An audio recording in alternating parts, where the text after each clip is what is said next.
Well, good morning, everybody. Hey, it's Jeremiah, and it's a beautiful morning for another webinar. Everybody here gets to do a webinar. If you maybe were so lucky, you got to see my webinar that I did on plotting a few weeks ago. And this is the one that Crystal gets roped in to do, getting to step away from running the whole darn company and to share some of her over decade of knowledge with basically all the stories of talking people into buying the software. It obviously can be frustrating at times, and she's just always had this great knack of just saying, let me just cut to the chase, and just have always loved that. It's always fun if you've ever gotten a chance to meet her at a trade show. Just a pleasure to talk to someone who just likes being honest. Let's just be honest about things. So you're in the perfect place if that sounds fun. So we're going to talk about things. I have just a couple super quick housekeeping things. Namely, I just wanted to remind you there is a Q&A button at the bottom of the screen. I would recommend you click it now, get it situated so it'll be a little quicker when you do go to type a question. But note, you're also going to be able to see the answers that we type to anyone else's questions. So it makes a fun little companion. This is live. You're here with us. You can ask us questions, and we really do want that. If we didn't want your questions, we would just record this and put the video up and not care about it. We want the interaction. So please, please, please, any crazy weird question you get during the webinar, please feel free to type that in. But we are recording it as well, so you'll also be able to watch the recording and watch us answer your question in the recording. It'll make yourself famous. Why not? Hey, it's enough of my yammer yammer. Crystal, let's get rocking and rolling here. All right. Good morning to my Land Effects employees, and I think just Mark Morgan here. So um, thanks, Jared, for that. Yes, I have really always tried to run our departments on sales and just client success very differently. I like to approach everything very honest, probably because I'm a terrible liar, but I there are so many conversations that I have all the time about just everything: installation, software maintenance, questions about the actual software. And so I tried to put some of the more common conversations that we have into this presentation. So that is me. I'm Crystal, and I have been here with Land Effects for 11 years. I know that dates me. Okay. So here's what we're going to cover today. It looks like a lot. It is kind of a lot, but it's going to be very quick, straight to the point. I'm going to be pretty much brutally honest about every aspect here. So we will get through this. I do want to start off before we dive into everything. I am not here to fight you because Jake knows I will win every fight and I'm not here trying to offend you. Really, I just find that being honest like this can start an open and honest conversation because everybody has different ways of handling software. Yes, I work for a software company, but I am not the most tech savvy person. So it's also about just being smart about your talents and limits. First, we need to address the elephant in the room, Francine. When it really comes down to this entire presentation, it's actually not about buying software itself. It's about changing your comfort zone and spending money. Literally everything comes down to most of those two things. Change is really, really hard, and software keeps getting more and more advanced at a very quick pace. So when you have those two things combined, software already elicits a strong feeling into people, but now you have even stronger feelings because of the pressure of the advancement and the timetable of it. And a lot of times we just blame the software because that's the easiest thing to do. The software doesn't work, it's just too much money. But really, if you think about what it's hitting on your insecurities about learning something new. Can you learn something new? It also ages you. I should be able to record a TikTok. I have seen older generations record TikToks. I do not know how to record a TikTok. Also, it changes your routine and your knowledge level. So you could have spent 20 years using CAD, but then if you add some new software, you're back to square one. So it really can kind of throw you for a loop there. And then also financial effects. Money affects everybody. So I've usually always mention this in my webinars because I don't think people really recognize it enough. Software has silent expectations. You don't really notice the expectation when you're thinking about it until maybe it's presented to you. So a lot of times people just think software shouldn't be expensive, should be an app I download free on my phone, so everything should be free. It should also download instantly, just the way I want, with no effort. It shouldn't be hard to learn because it should be so easy a monkey could do it. And software could do anything. It's this magical thing that has changed our lives completely. So a lot of times when you're looking at software, we don't take into consideration what we are expecting it to do already, because it can set you up for failure and disappointment. I think, so we're going to dive into the truths here. So one of the biggest things, I think it's obvious, but again, it's not really thought about. The youth are starting to take over right now. There is this shift into the industry where this younger generation, they're taking over, they're going into more positions that make decisions. And with that is going to come higher expectations and requirements on software skills. It's also going to be coming from both clients and the just competition in your industry. Clients are going to expect 3D models. If one company does it, they're going to expect it for everybody. So you can't fight that because you are going to make yourself obsolete. This generation has had technology since they were little. I'm in that weird generation where I still remember having the house phone in the living room and you can't go hide anywhere, but they've had cell phones since they were little. So their expectations, their push on software is going to be more and more. I thought a great example was photography, because it is true. There is an art form to landscape architecture with having to draw your symbols, having to color it in, having to count everything manually. But, with photography, so there's still that art form and processing your actual prints in the black room, having to do the light exposure. Digital cameras have made that process so much easier. So as much as it's an art form to process, most everyone's going to default to digital cameras because they're quicker. You can save them faster. You can just turn around a profit a lot easier. So basically, whether you like it or not, the direction of the industry is being taken over. Put my man there, Big Willie style. The truth is software is not going to replace you. We've done a lot of presentations in offices, and I can tell you that I can see it written all over your face. You see this software and you're like, oh my God, what am I going to do with my job? But the truth is, the software is a tool to help you. You're the designer. You are the one that knows which plant should go there, what the spacing is, what the water should be. That's all on you guys. The software cannot be a designer. So you are not going to be replaced by the software. And if you are scared of that, the truth is, invest in your skills. The more valuable that you become with knowing how to use that software, the more irreplaceable you are. Jared, are there any questions, or Jake? No questions yet, but yeah, you're definitely striking a nerve with me. It's I mean, a good way. No, this is so dead on. But yeah, keep on a trucking. Okay, I'm used to hitting on people's nerves. I just wanted to be sure. All right, the next truth. Believe it or not, software cannot do it all. And yes, you are hearing that from a software company. Software cannot do it all. That if there wouldn't be this many pieces of software out there if one piece of software did it all. So it's not a cure. You have to stop expecting that this one next piece of software is going to do everything you want it to.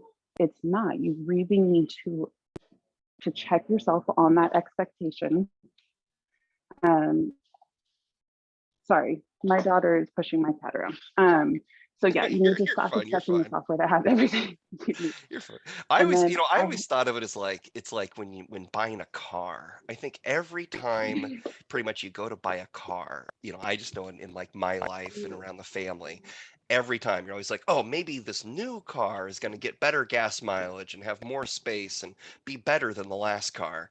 And there's always little improvements, yeah, but it's never perfect. There's no such thing as the perfect car that has 1,000 miles a gallon and yet can fit all 9 people in the family and can pull a boat and can it's never going to be perfect. It's just a commodity, and it's always improving. But to go into it and say, well, I'm only going to buy this car if it can do everything perfectly, it just basically looks bad on yourself. You have to appreciate that everyone's fallible, including the designers of products and services. But I will stop babbling. Sorry. no, that's perfect. So I've had a lot of conversations where people will not buy land effects specifically because it's not the one thing that they want. Jake will be doing the presentation. They're like, oh my God, that's awesome. That's awesome. That's exactly what we need. Hey, Jake, can it do this? And Jake might say, no, it can't. And then when that happens, they're like, oh, well, I guess I'll just wait until it has that one feature. But why? Like, if it can help you with 10, even just the bare minimum. I always go to the easiest three. If it can help you place your symbols, do your error checking, and run a schedule in 3 clicks, that in itself is going to pay for the software in enough time.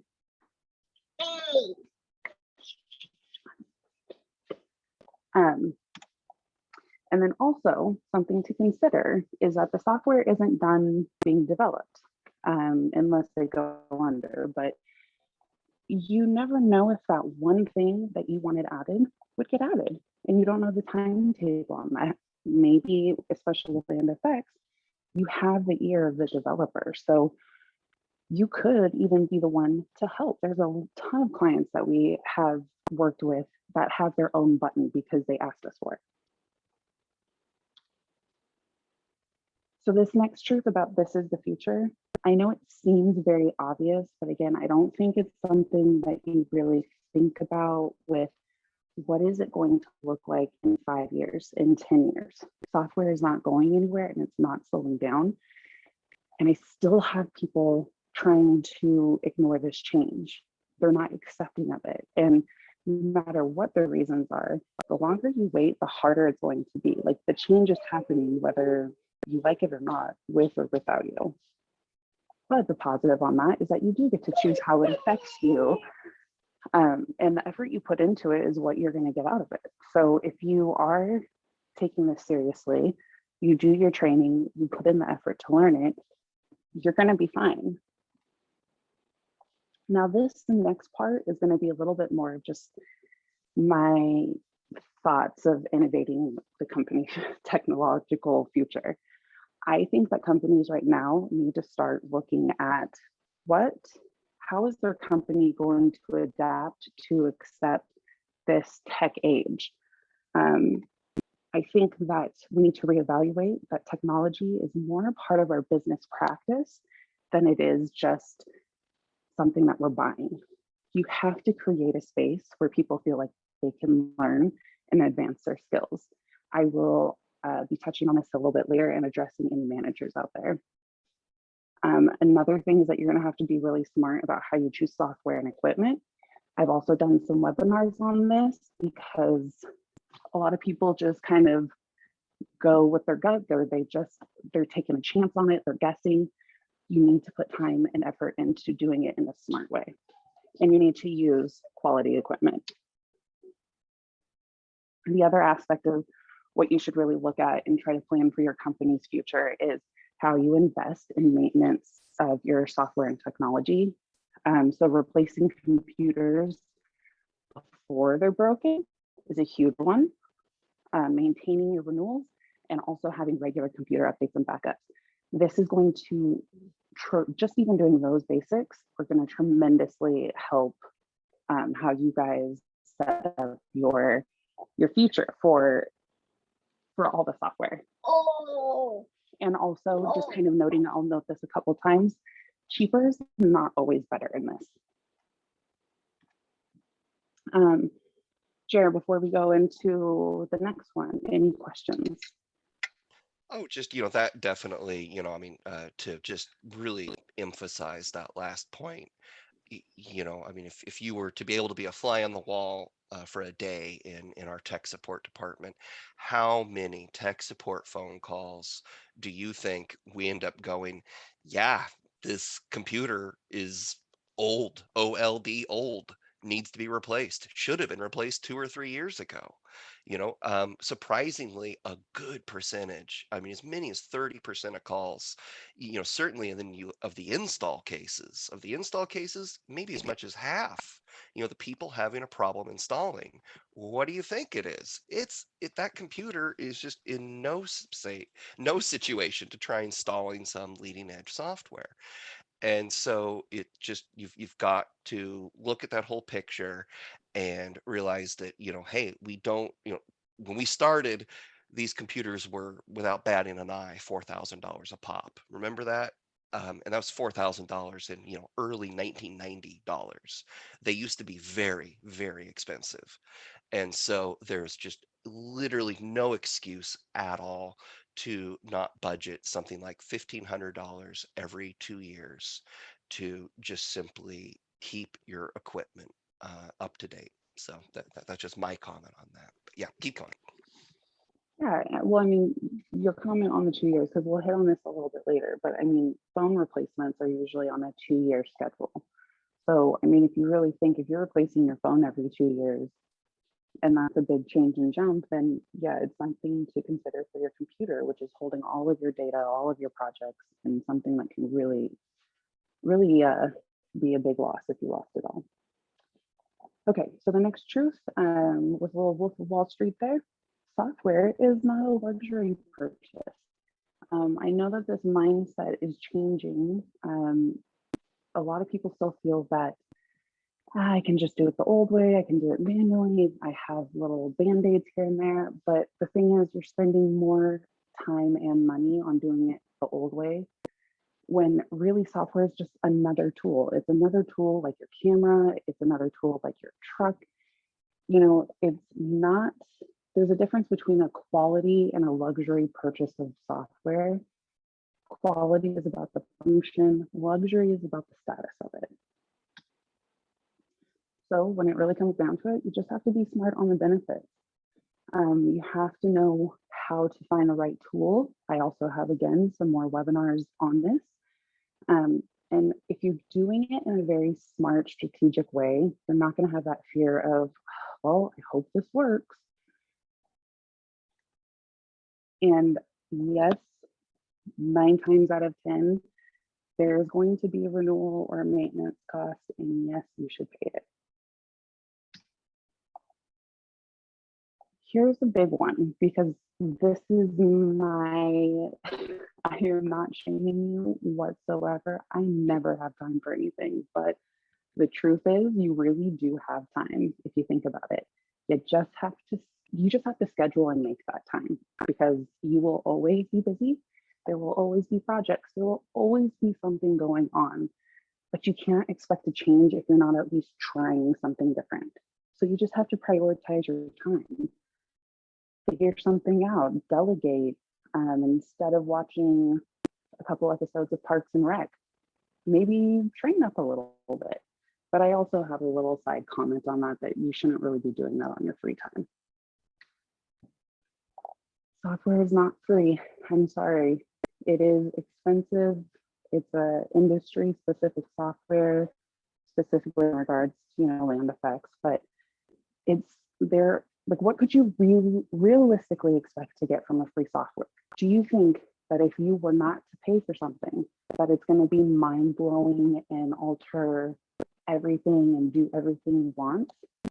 You have to accept that it's just another purchase. It's one of the bigger purchases, yes, but at least it's not the cost of a truck or a tractor. Well, also, I think, Um, like, I mean, the vast majority of firms that say, oh, we have our system, we don't want to spend money on software. And you go, oh, okay, tell me about this system. And they're like, oh, well, this person over here maintains it. And you're like, so you claim you're not spending money on software, yet you have a full-time person, to the tune of what, $85,000 a year who's maintaining it. Trust me, that's more expensive than buying the software. And so it's funny when you really peel back the hidden costs of supposedly free software. yeah, I mean, software advances very quickly, so keeping up to date is imperative. Software is going to break. It's just a fact. No matter how great it is, at some point it will break and you will need to get help at some point. And also, again, no matter how intuitive it is, you're always going to have questions on how to use something. So, what resources do you want? Again, with all those three very basic points, what could you realistically get from a free software? Because yes, there will be maintenance costs and renewals. Yes, you should pay it, even if you should pay it if you're using the software. Obviously, that's one of those ones you need to be smart about. Yes, there will be more software to buy.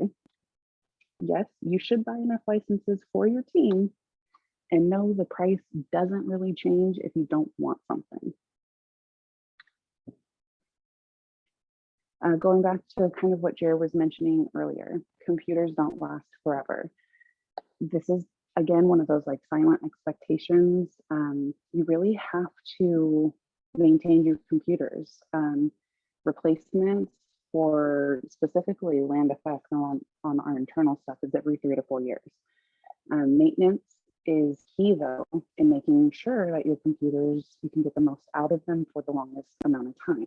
If you are not tech savvy though, seriously, hire someone. This is not something that is like, oh, I can do this. I can no. It like there are things that Bennett from our tech support department will talk about. And I probably understood like 2 words of what he said. You really need to hire someone who knows what they're doing. And this is also one of those things where it's part of creating that company's technological future. What are you trying to do? Like, how are you setting up your employees to have the best tools? You have to really make this, again, part of a normal business practice instead of it's just something that you bought. It's just like changing the oil in your car. You have to do that. It's going to cost money. But if you don't change your oil, you are going to have a bigger repair cost. So, yes, you're going to be spending money, but consider you're spending a little money here so that you don't have downtime, repair costs, the bigger one, data loss. That really will hurt if that happens. And I, again, want to address the managers on this. Giving your employees quality equipment really does help them feel valued. I personally think that we have always offered really good equipment for our team. And I feel like it makes them happier because they don't have to sit there banging their head up against the keyboard because the computer's down again or something's not working. It's really frustrating. So show some respect to your employees. Give them quality equipment. Another big one that's a very common question. Truth is, if you're not a sole practitioner, you most likely need more licenses. The way to just really simply put it, you wouldn't buy one chair for 2 employees, right? Like you buy them both chairs, you're buying them computers, keyboards, mouse, little desk. I mean, you're already investing in them. So if you need another license, you really need to buy it. You're not saving any money by having fewer licenses. And really, by having fewer licenses and trying to limit that, you're going to interfere with your office standards and implementation. And Jared, before we move on, any comments, questions from people? Am I being too hurtful? I hope no one's crying. No questions yet, so you're doing great. Okay.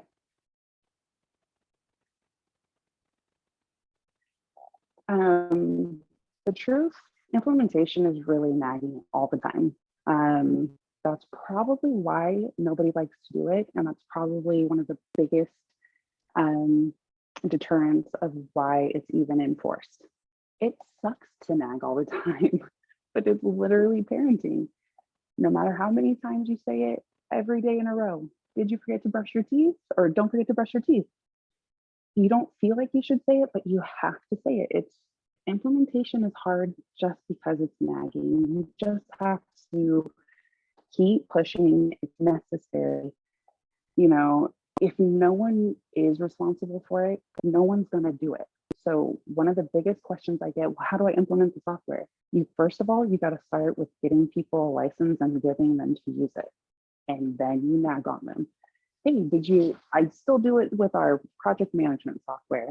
Don't forget it to put in free camp. Like, you'll just find your way with it. But you have to know going into it, you need someone who is going to be on top of it, reminding people, helping people.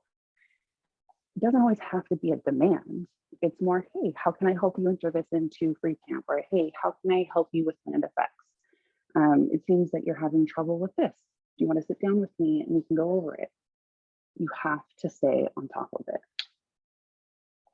And then going back to what we were just saying a little while ago, you cannot implement software with one license. I have seen this so many times. You're not going to be saving money. You're not saving time. And I did this on the lighter side, but 8 out of 10 times, you're actually never going to get rolled out news because that one person will hold up the whole process for everybody else.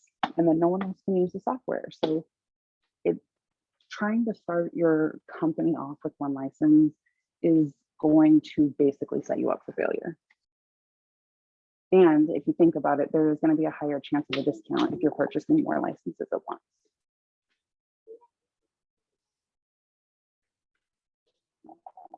So Yeah, this one and is just going to to be a really big reiterate, one.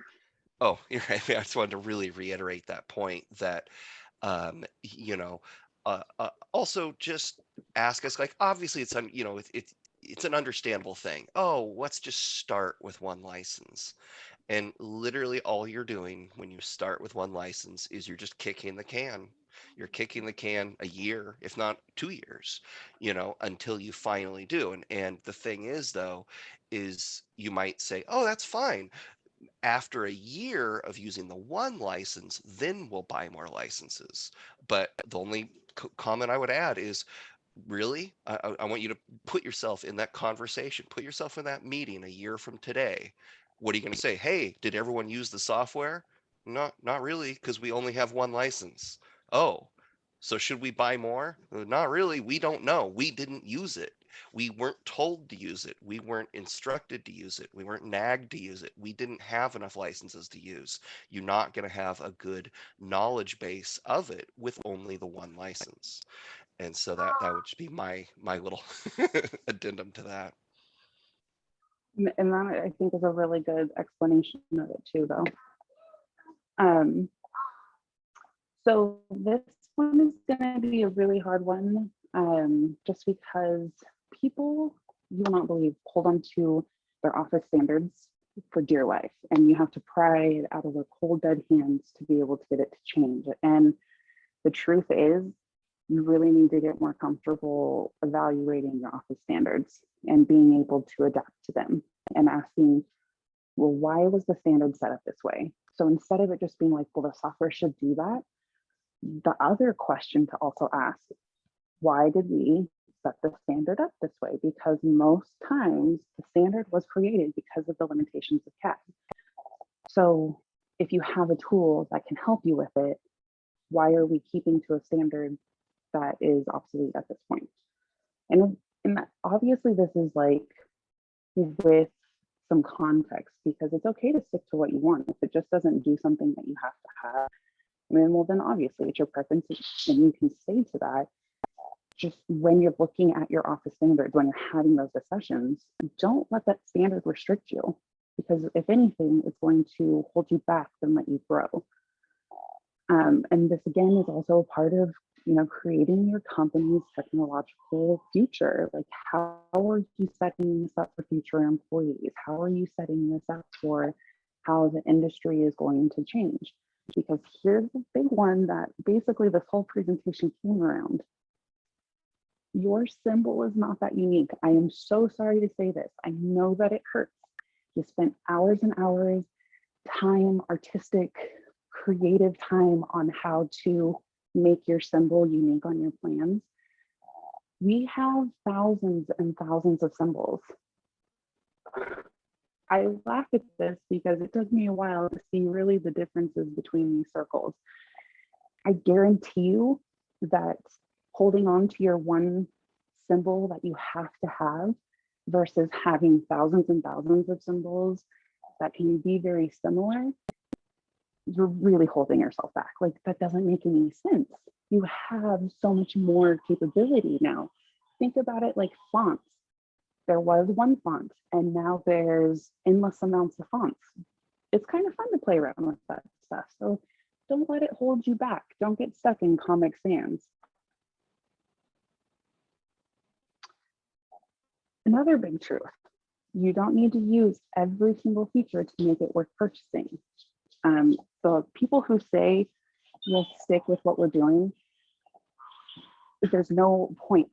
Like, you're really just spending more money trying to stick to a manual process versus accepting that, oh, cool, this software offers 10 really awesome features. We can use it for just those 10 features.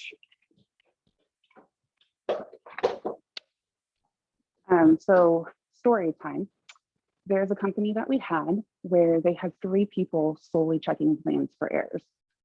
That was all they did. They spent all their time with a red pen, just going over and over projects, trying to count all the plants and doing the error checking. So you use a software to automate that error checking process. Now you freed up 3 people, 3 employees' times to do actual design work. Maybe they can learn about the software. Hell, you guys could even take on more projects with the same workforce. Or you could do different design options for clients and have a better presentation to your clients. So you sticking to what you're doing just because the software can only have some capabilities to help doesn't make sense. Again, Jared, just want to check in.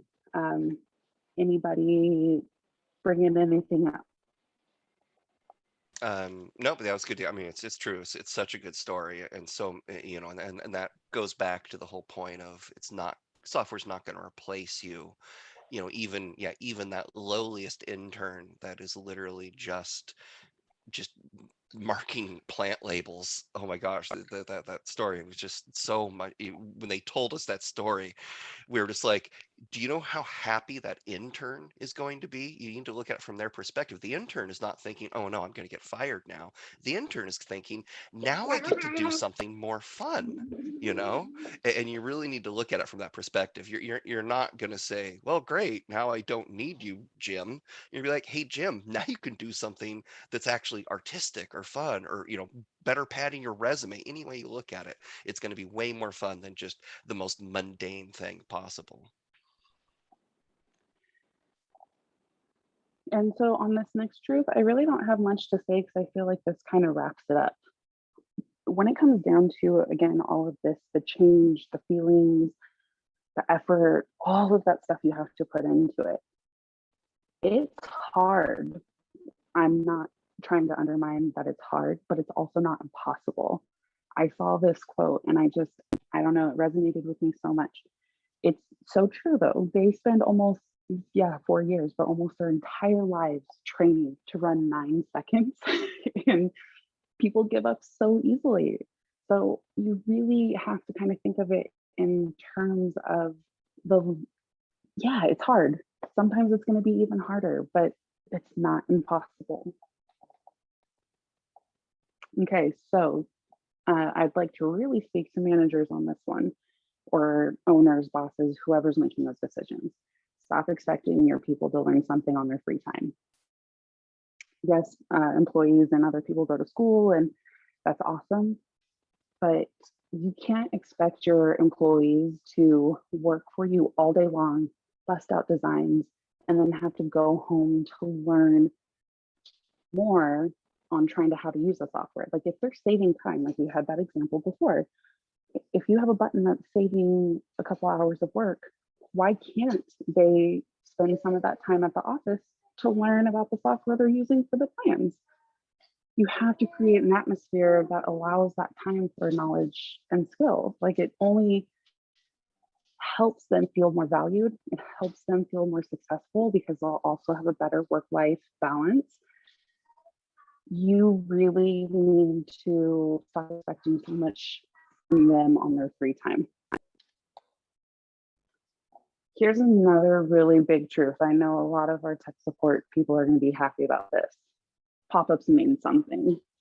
Also, pot calling the kettle because I always click OK, but I have had to learn the pop-up is actually trying to tell you something. Don't just click OK and keep moving on.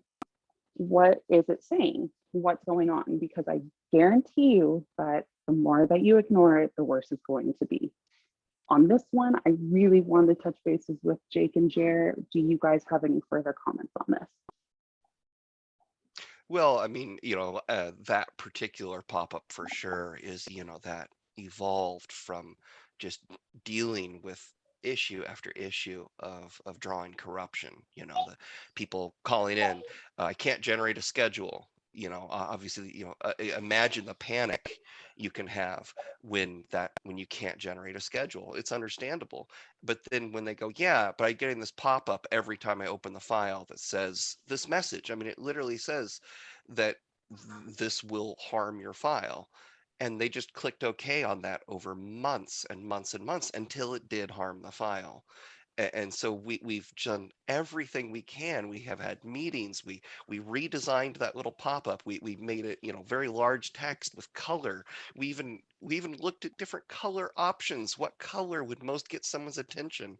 And still people ignore the message. Like, please stop ignoring the message. This is really important. It breaks our heart when someone goes, well, what do I do with this drawing? And we're like, that drawing is hosed. I mean, you do not want to hear that diagnosis. We're like, we'll give you some steps, but I mean, yeah, you've got to go through, every single sprinkler, every single tree, every single label, maybe relabel the entire plan. Does that sound fun? Nope, does not sound fun. And so when you see something like this, know that, we're not some malware, or we're not trying to just get you to give us more money or something. When we have a pop-up like that, we mean it. Like, seriously, please pay attention to that. We really are on your side here.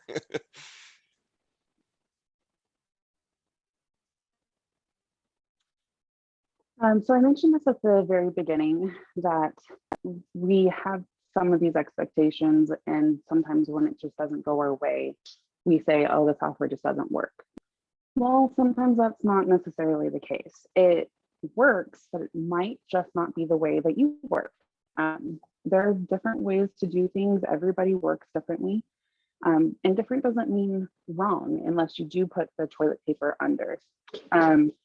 I know I've mentioned this before. When we were testing out project management software, there was a specific piece that Jake loved. It worked for him. It made sense on how everything was laid out. But for me, it brought me to tears because I could not figure it out. So it's not that it was wrong. It's just, it doesn't work with my certain mindset, because obviously it works because people are using it and buy it. It just sometimes doesn't work out the way that you want it to. What really the problem comes down to is that you're just being forced to change your routine, and instantly. So again, you have two kind of big forces there, a change and something that's putting pressure on it has to change right now. So just again, in consideration of if you're testing something and it doesn't work the way that you want it to, it's not that the software doesn't work, and it's not that it's not worth its money. It just might be taking a different approach to how to think about how to do things. So again, running a schedule in 3 clicks. You're not used to doing it that way. There are definitely different ways to do it, but you're doing it in 3 clicks. So it can work. You just have to put the time into learning how to do it in 3 clicks. And some, just really, let's think about it in some different terms. Would you honestly say that you're going to keep riding your bike because a car is too expensive? Probably not. Are you going to ask Home Depot for a discount on the hammer because you will only use it X days out of the year? This question, I know it sounds ridiculous, but I have had people tell me that I should only charge them for the days that they use the software. That's just not how it works. I'm really sorry. It's not how it works. And another way, are you really not going to buy music because you're not going to listen to that song every single day? No, we buy music all the time, and who knows how often we listen to it, but we don't undermine its value because we're not listening to it every single day. So that is all the honest truth I have for you today. Does anyone have any questions or comments? Yeah, now's your time, everybody. Please feel free to chime in with any questions. I think, in classic sense, though, if I may, this is, like I said, this is why I love like watching and listening to you at trade shows, and just your style. It's brutally honest, but there's nothing wrong with what you've said. Yes, it's brutally honest, and you're dead on. And it's that kind of, yeah, that nod, yeah, she's right. Yeah, I've seen it so many times where people are like, yeah, you're right. All right. And then they're like, let's do it. And, and you're going to be happy. I mean, we're in this for you. We're not just helping out some Wall Street investment firm or something to meet their quarterlies. You know, we really do want to hear about these great projects that you do with the software. We love having our photo contest that just, helps to say this was designed with our software. We love being able to say that, and to hear these great stories from you. And so just please understand, yes, there's a little monetary transaction here, but I mean, we really are on your side, and we want to hear your great success stories and your challenges, and we want to continue to improve the software, like what Crystal said with how people do things a little differently. It was a student, of all things, a student was saying, I click this plant, and I use the copy command, and I go to a different drawing and I use paste, and the schedule didn't pick it up. And we go, oh my God, of all things, some student with the free academic license had literally a brilliant workflow. We were like, why doesn't the software allow that? Like, it never struck us that someone would just simply use the clipboard commands to move a tree from one drawing to another. And so we engineered so that that works, and that does now work. And so sometimes your workflow might not be the way we designed it, but even if you are a student with a free academic license, we're going to listen to you, and we're going to code the software to add to it. Good point, Bella. All right, so did any questions pop up from there? Nope, still no questions. So I think we just, scared everyone straight. I think they're just saying, all right, you're right. So I think we're good. Yeah, because we're at 45 minutes, totally fine. Time to head out to lunch and enjoy this fabulous weekend. So everyone have a good one, and tell Crystal what a great job she did. Thanks so much.